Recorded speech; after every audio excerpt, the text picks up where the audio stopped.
Nous aussi, on le fait, c'est Dan. et Andréane, deux enseignants qui adorent voyager. Depuis notre rencontre en 2016, on a essayé de faire au moins 2 voyages par année, mais comme on est en temps de pandémie, c'est impossible de le faire présentement. Vu les circonstances, il est impossible de continuer à voyager comme on le faisait avant le début de la COVID-19. 2020 nous a incités à retourner voir dans nos souvenirs de voyage. En fouillant dans tout ça, on a réalisé qu'on a vécu une foule d'expériences intéressantes. Pourquoi pas les partager avec vous, ainsi que vous expliquer un petit peu comment on les a planifiés. Une des façons qu'on organise nos voyages, c'est d'aller voir des vlogs, alors on s'est dit, nous aussi on le fait. N'oubliez pas de faire un like et de vous abonner. Bonjour tout le monde, j'espère que vous avez eu une belle semaine. Nous autres, c'est pas mal tranquille. Oui, la course, l'enseignement. Cette semaine, le gros highlight, là. Je suis rendu à la barbe, puis j'ai eu de l'aide. Tel que promis cette semaine, on va parler de l'Inca Trail. L'Inca Trail, c'est 4 jours de randonnée, c'est environ 50 km. Ça se termine où? Au Machu Picchu. On va faire comme on fait toujours. On va vous dire ce que nous autres on a apporté, combien ça nous a coûté, puis peut-être s'il y a des choses qu'il faut qu'on sache avant de partir. Donc, bon visionnement, hein? Ah.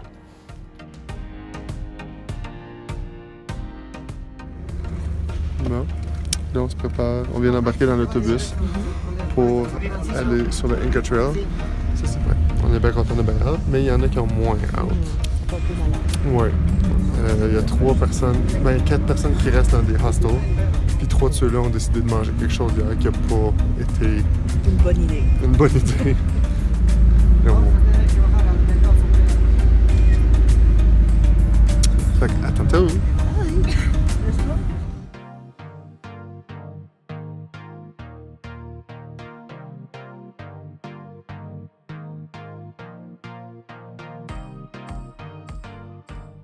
Puis Andréane, part de tes pieds qui fait mal.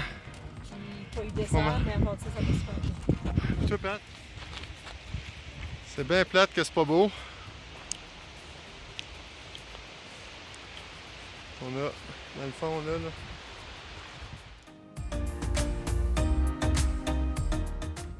là. En bas ici, c'est Pacha Pacta, quelque chose de même. C'est tout des Pacha quelque chose, là, mais c'est assez impressionnant. Puis là, si vous pouvez voir là, c'est la Watchtower, puis c'est censé être notre prochain stop.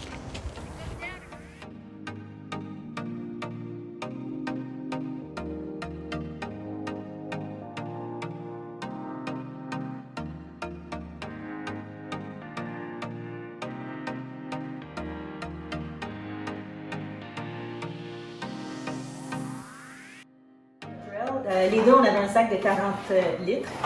On avait aussi un hard shell, une coquille. Donc, c'est bon pour la pluie, pour le vent. Une doudoune, parce qu'on ne sait jamais, là, il y a des journées où c'est un petit peu plus froid. Pour le jour, une paire de leggings, une camisole, 2 chandails en laine de mérino à manches longues.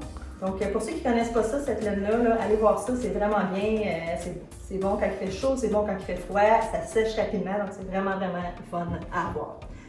Une brassière sportive, un autre chandail un petit peu plus chaud, un genre de veste, encore une fois en laine de merino. Casquette, lunettes.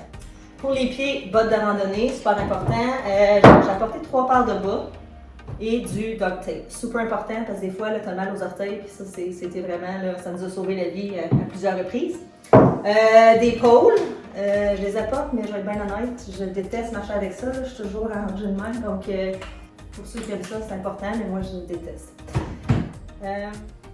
Pour le soir, c'est souvent un petit peu plus frisquet, puis on est plus fatigué, donc c'est important d'avoir quelque chose là, qui est assez, que tu n'as pas fait de randonnée là, durant la journée. Donc une paire de pantalons, un autre chandail manches longues en laine de merino, la doudoune, on utilisait ça aussi souvent le soir.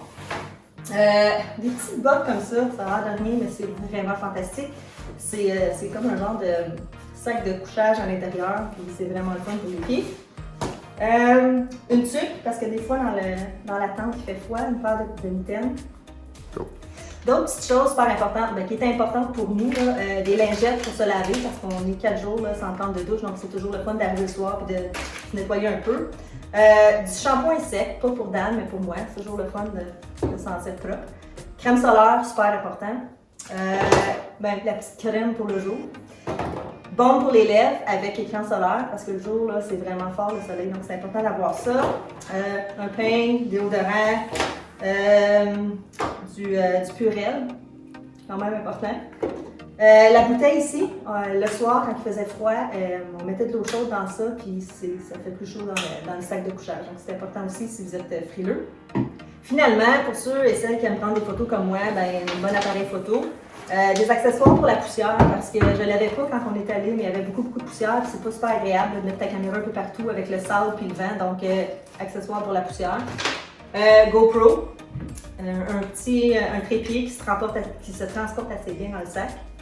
En gros, là, c'est pas mal ça là, qu'on a apporté pour la Incoche Club.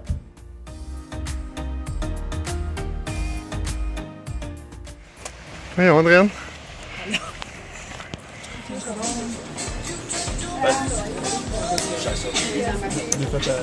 Là, on respire ça.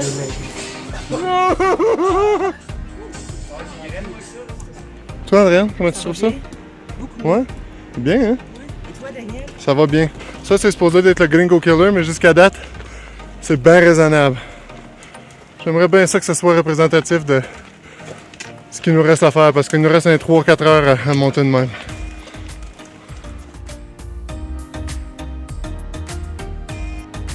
En ce qui concerne les campements, on était très chanceux. On avait une équipe au complet qui s'occupait de nous autres, donc on n'avait pas besoin de transporter grand-chose dans nos sacs, tout était déjà fait pour nous. On avait de l'eau, des collations, un petit peu de diachelon, des choses au cas où on se fasse mal, lampe de poche, vêtements, on avait nos sacs de couchage et nos matelas. Autre que ça, c'est les porteurs qui s'en occupaient. On arrivait au campement, la tente était déjà montée, on nous indiquait laquelle était la nôtre, on avait des bols d'eau pour se laver les pieds et laver le visage. Ensuite de ça, on s'installait à la table pour le repas. Une fois le repas terminé, nous on se préparait pour partir, ou on allait camper, puis les porteurs s'occupaient de tout ramasser, ils nous dépassaient en chemin et allaient préparer soit la tente de repas pour le dîner, ou allaient préparer le campement au complet, puis c'était comme ça à chaque jour. La partie un petit peu plus truquée pour nous autres, les Canadiens, c'était les salles de bain. C'était un trou dans le plancher où est-ce qu'il fallait s'accroupir puis faire nos choses. Mais ça se fait très bien quand même. High five. It's like my comrade.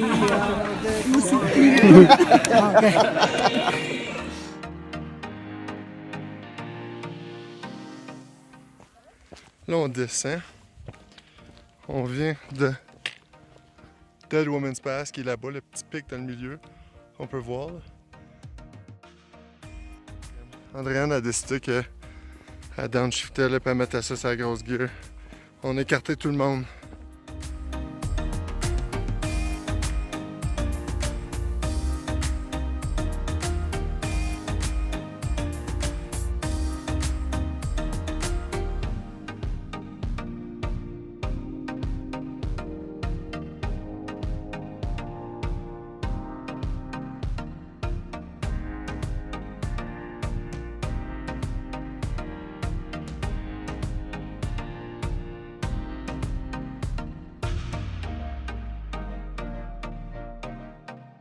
On n'a pas beaucoup de photos de notre dernier campement parce qu'il fallait se lever au milieu de la nuit pour pouvoir arriver au Machu Picchu en même temps que le soleil.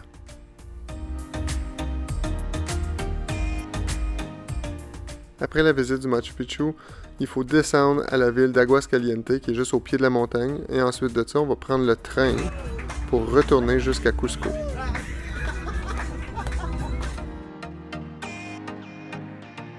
C'est ça. La semaine prochaine, ça va être notre visite de Machu Picchu et notre visite de Huayna Picchu, qui est la montagne derrière le Machu Picchu quand on regarde les photos classiques que tout le monde prenne. Fait que ça, c'était vraiment spécial. Soyez-y la semaine prochaine. Si vous avez des questions par rapport à la randonnée ou toute autre randonnée qu'on a fait, n'hésitez pas à nous écrire. Si vous avez aimé ça, partagez. Faites un petit like! T'aimes pas ça, le petit like? Je sais pas. Faites un petit like. Elle l'a dit! Vous l'avez vu, elle l'a dit!